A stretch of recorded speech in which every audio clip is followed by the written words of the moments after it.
Hello guys! Hello far sign! Leo Aries Sagittarius. Welcome dito sa aking channel, Kapalaran 888. Welcome! Alamin natin kung anong messages, vibration, gabay energy para sa inyong lahat.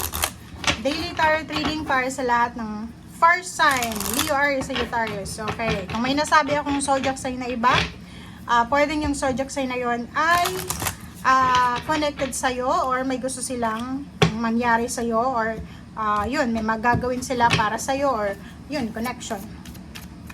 Okay. Fire sign Leo Aries Sagittarius. I hope na makaresonate ang lahat dito. Okay? Kinukuha ko lang guys yung mga barahan na gustong lumabas. Kasi yun yung message na gustong lumabas, diba?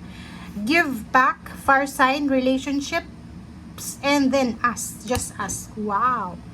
Etong dalawang to, parang ano siya, yung give and take energy. Okay? Sa relationship. So, yun. Sa araw na itong fire sign, Leo Aries Sagittarius, kailangan mo daw iset aside yung mga normal routines mo sa buhay mo. And then, gawin mo yung life purpose mo dito sa mundo. Ano ba yung life purpose mo? Kung hindi mo pa alam, go with the flow ka lang sa araw-araw. Okay?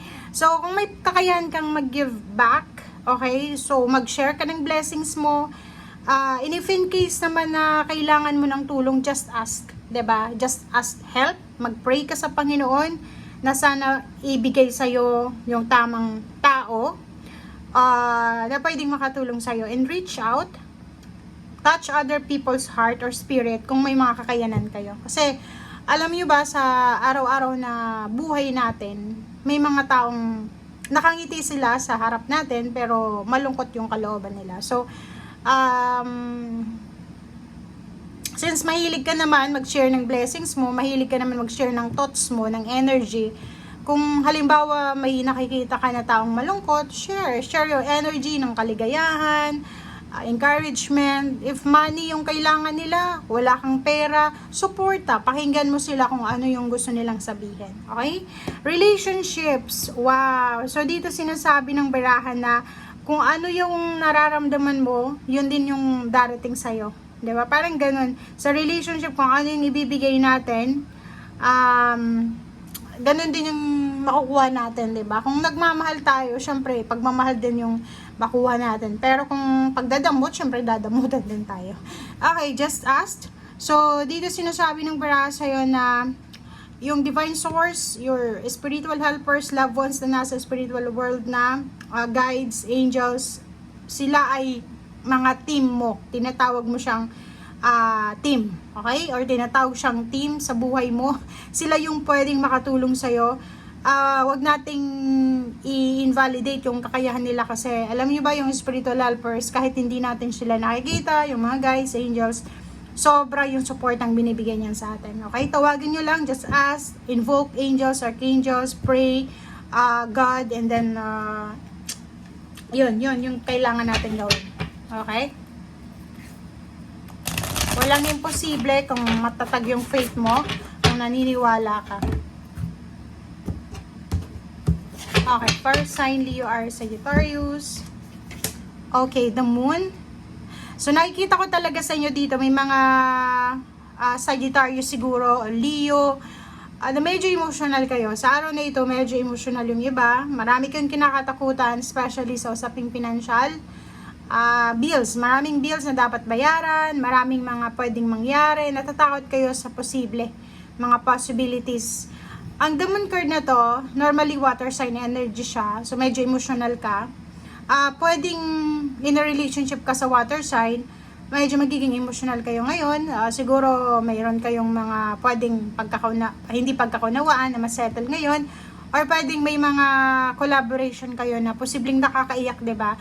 Pag may mga blessings na dumarating sa buhay ng tao, pag alam mong imposible tapos naging posible, sobrang maiiyak ka. So dito sa the moon, magiging emotional ka, magiging emotional, judgment. Wow. Dito sa judgment, may kailangan kang gawin, fire sign, Leo Aries Sagittarius. Kailangan mong lumabas sa comfort zone mo.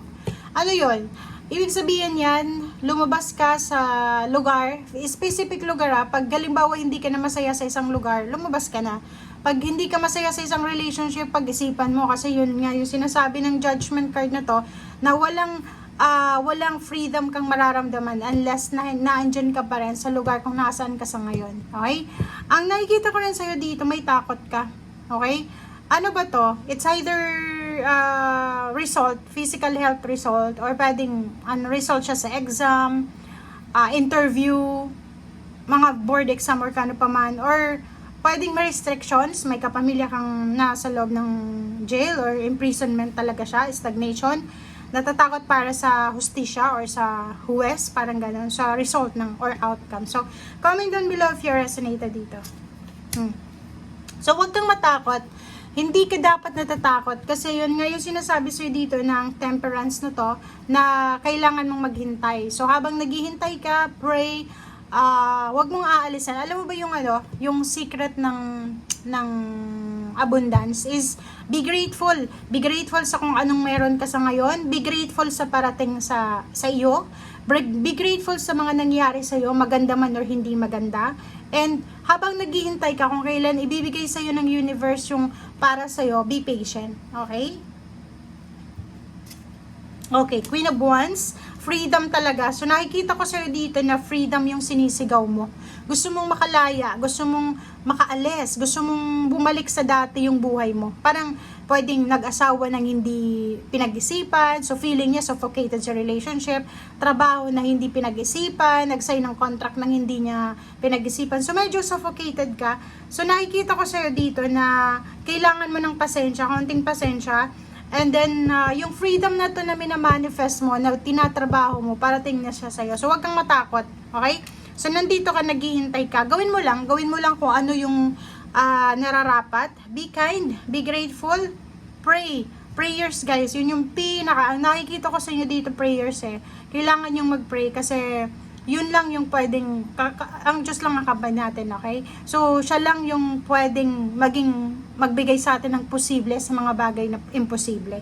Makakaramdam ka ng pagod, natural nakakapagod yung paghihintay, diba? Nakakapagod yung sobrang pasensya, diba? So, kailangan mo, chill ka lang, cool ka lang, isipin mo na, wow, diba? Nandito yung the sun.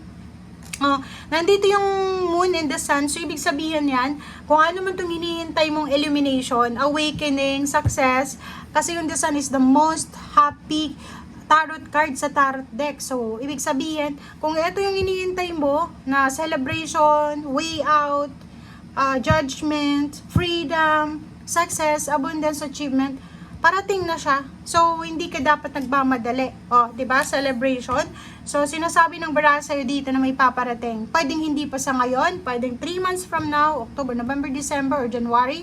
So, it's either December or January yung freedom mo dito. Or pwedeng yung success or yung celebration, celebratory energy mo.